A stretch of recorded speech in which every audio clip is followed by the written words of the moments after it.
বিভিন্ন জাতীয় জনগোষ্ঠীয় দল সংগঠনসমূহে বিগত সময়ছোৱাত আমি এটা কথা বাৰে বাৰে কৈ আহিছোঁ যে ONGCৰ ৰিগসমূহ ব্যক্তিগতকৰণ কৰা বা প্ৰাইভেট কোম্পানীৰ হাতত গতাই দিয়াটো ONGCয়ে বন্ধ কৰক।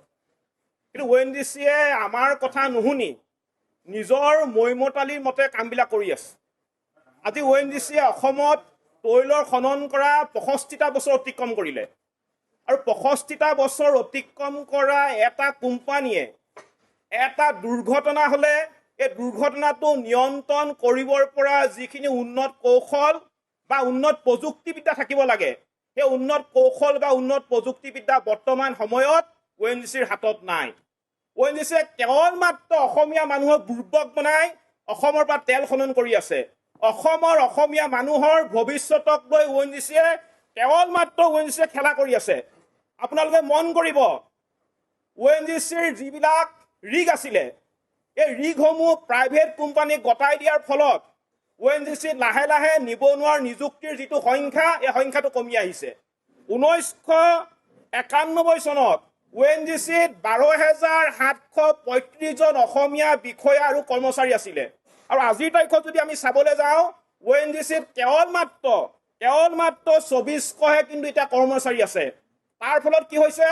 তাৰ ফলত ONGCত তেলৰ যিটো উৎপাদনটো কমি আহিছে আৰু ONGCয়ে কি কৰিছে? ONGCয়ে 65 বছৰীয়া যিটো তেওঁলোকৰ অভিজ্ঞতা 65 বছৰীয়া অভিজ্ঞতাক ONGCয়ে আৰুকাণ কৰি এতিয়া লাহে লাহে ONGCয়ে তেল চুৰ চাউল চুৰ বিলাকক ৰিগসমূহ গতাই দিবলৈ ধৰিছে আৰু এই ৰিগসমূহ তেল চুৰ চাউল চুৰ বিলাকক গতাই দিয়াৰ ফলত আজি দুৰ্ঘটনা সংঘটিত হ'লে ভটিয়াপাৰৰ স্থানীয় ৰাইজে যেনেধৰণে সমস্যাৰ সন্মুখীন হ'বলগীয়া হৈছে ঠিক তেনেদৰে অসমৰ বিভিন্ন প্ৰান্তৰ ৰাইজে কিন্তু সমস্যাৰ সন্মুখীন হ'বলগীয়া হৈছে। গতিকে ONGCক আমি এই সংবাদ মেলৰ জৰিয়তে আজি এটা শেষ সকিনি দিব বিচাৰিছোঁ। আজিৰ তাৰিখৰ পৰা ONGCয়ে তেওঁলোকৰ নিজৰ ৰিগসমূহ কোনো কাৰণতে প্ৰাইভেট কোম্পানী বা ব্যক্তিগতকৰণ কৰিব নোৱাৰিব। যদি কৰে ONGCৰ বিৰুদ্ধে কিন্তু আমি কঠোৰ পদক্ষেপ আমি ল'বলৈ আমি বাধ্য হ'ম। ONGCয়ে প্ৰতি বছৰে 20ৰ পৰা 24,000 কোটি টকা তেওঁলোকে লাভ কৰে। 24,000 কোটি টকা লাভ কৰে আৰু ONGCয়ে প্ৰতি বছৰে প্ৰতি মাহে অসম চৰকাৰক 100 কোটি টকা আৰু ভাৰত চৰকাৰক 100 কোটি টকা দি আহিছে আৰু তেনে এটা অৱস্থাত ONGCয়ে নিযুক্তি দিব নোৱাৰাটো নিজে ৰিক্স চলাব নোৱাৰাটো এইটো কেনেকুৱা ধৰণৰ কথা? গতিকে এই ধৰণৰ কথা বতৰা নহ'ব। চাউল চুৰক বা তেল চুৰক ৰিগসমূহ গতাই দি মানুহৰ জীৱনলৈ ONGCয়ে ভাবুকি কঢ়িয়াই আনিব নোৱাৰিব। দ্বিতীয়তে হৈছে এটা তেল চুৰ ক'ত থাকিব লাগে?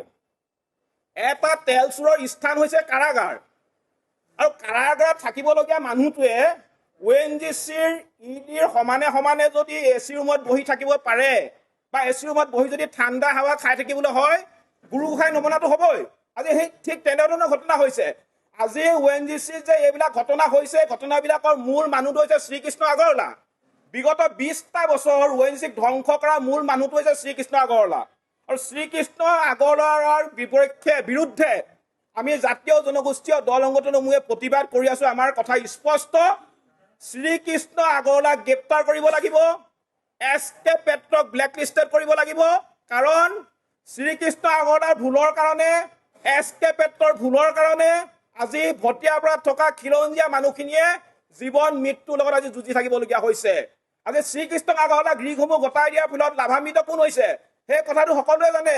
বেনিফিট কাৰ হৈছে এই কথাটো সকলোৱে জানে। এইটো এটা অপেন চিক্ৰেট যে শ্ৰীকৃষ্ণ আগৰৱালাই কাক ডাঙৰ ডাঙৰ টকাৰ মোনা দি মেনেজ কৰি আছে এই কথাবিলাক কিন্তু অসমৰ জনগণে ইতিমধ্যে সকলোবিলাক কথা গম পাইছে। গতিকে আমাৰ স্পষ্ট কথা, শ্ৰীকৃষ্ণ আগৰৱালাক অসম আৰক্ষীয়ে হাতত হেণ্ডকাপ লগাই চুচৰাই আনিব লাগিব। কাৰণ শ্ৰীকৃষ্ণ আগৰৱালাৰ বিৰুদ্ধে ইতিমধ্যে এজাহাৰ দাখিল কৰা হৈছে আৰু যিদিনাখন ঘটনাটো সংঘটিত হৈছিলে ভটিয়াপাৰত বিস্ফোৰণ বা গেছ নিৰ্গত হোৱা ঘটনাটোৰ সময়ত শ্ৰীকৃষ্ণ আগৰৱালাই SK পেট্ৰই যিমানখিনি তেওঁলোকে সঁজুলি যন্ত্ৰপাতি ব্যৱহাৰ কৰিছিলে সকলোবিলাক চিজ হ'ব লাগিব।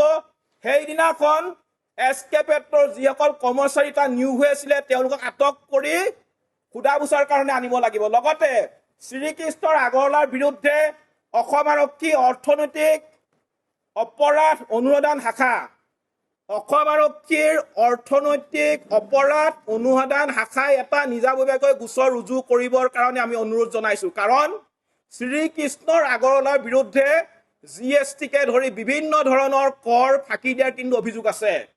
তৃতীয়তে আৰু এটা আমি কথা ক'ব বিচাৰিছোঁ, ভটিয়াপাৰত গেছ নিৰ্গত হোৱা ঘটনাটোৰ পাছত তাত এজন মানুহ হৃদযন্ত্ৰৰ ক্ৰিয়া বন্ধ হৈ মৃত্যুমুখত পৰিবলগীয়া হ'ল। আৰু এই গোটেই ঘটনাটোৰ কাৰণে দায়ী হৈছে শ্ৰীকৃষ্ণ আগৰৱালা। গতিকে ভাৰতীয় ন্যায় সংহিতাৰ অধীনত শ্ৰীকৃষ্ণ আগৰৱালাৰ বিৰুদ্ধে হত্যাৰ গোচৰ ৰুজু কৰিব লাগিব। আৰু তাত যিসকল মানুহ অসুস্থ হৈ পৰিছে সেই মানুহসকল কেৱল মাত্ৰ এস্কেপেটৰ ভুলৰ কাৰণে অসুস্থ হৈ পৰিছে। গতিকে তেওঁলোকৰ অভিযোগৰ ভিত্তিত শ্ৰীকৃষ্ণ আগৰৱালাৰ বিৰুদ্ধে কিন্তু হত্যা গোচৰ ৰুজু কৰিব লাগিব। আৰু এটা কথা ক'ব বিচাৰিছোঁ যে আজি 9টা দিন অতিক্ৰম কৰিলে, 9টা দিনতো কিন্তু ONGCয়ে কোনো ধৰণে গেছ নিৰ্গমন হোৱা বন্ধ কৰিব পৰা নাই। আৰু ইয়াৰ ফলত কি হৈছে, সেই ঠাইৰ স্থানীয় যিসকল মানুহ আছে সেই স্থানীয় ব্যক্তিসকলে কিন্তু এতিয়া লাহে লাহে স্বাস্থ্যৰ অৱনতি হ'বলৈ আৰম্ভ কৰিছে। শ্ৰদ্ধাৰ সাংবাদিকসকল, আপোনালোকে জানে যে আপোনালোকেও বাতৰি পৰিৱেশন কৰিবলৈ যাওঁতে আপোনালোকৰ কেইবাজনো সাংবাদিক বন্ধু ইতিমধ্যে অসুস্থ হৈ পৰিছে। গতিকে ONGCয়ে এইটো দায়িত্ব ল'ব লাগিব। ONGCয়ে অহা 10 বছৰলৈকে সেই ঠাইৰ স্থানীয় মানুহৰ স্বাস্থ্যৰ যিটো দায়িত্ব ONGCয়ে ল'ব লাগিব, আমাৰ স্পষ্ট কথা। গতিকে আমাৰ কথাবিলাক এইটোৱেই, এস্কেপেটৰ বিৰুদ্ধে ONGCয়ে ব্লেক লিষ্টেড ঘোষণা কৰিব লাগিব, শ্ৰীকৃষ্ণ আগৰৱালাক গ্ৰেপ্তাৰ কৰিব লাগিব। আৰু ONGCয়ে বাহিৰৰ পৰা এক্সপাৰ্ট আনি হ'লেও কিন্তু গেছ নিৰ্গমন হোৱা বন্ধ কৰিব লাগিব। অন্যথা ONGCয়ে অসমত তেল খনন কৰাটো সম্পূৰ্ণৰূপে বন্ধ কৰি দিয়ক। কাৰণ আমি আৰু বাৰে বাৰে আমাৰ অসমীয়া খিলঞ্জীয়া মানুহখিনিক আমি মৃত্যুৰ মুখলৈ ঠেলি দিব নোৱাৰোঁ। গতিকে ONGCয়ে তেল খনন বন্ধ কৰি দিয়ক। আমাৰ সম্পদ আমাৰ অসমত থাকিব, অন্ততঃ জাতিটো সুৰক্ষিত হ'ব। আৰু যিকোনো খবৰৰ বাবে যোগাযোগ কৰক 7099017330 লগতে 7099017110 নম্বৰত।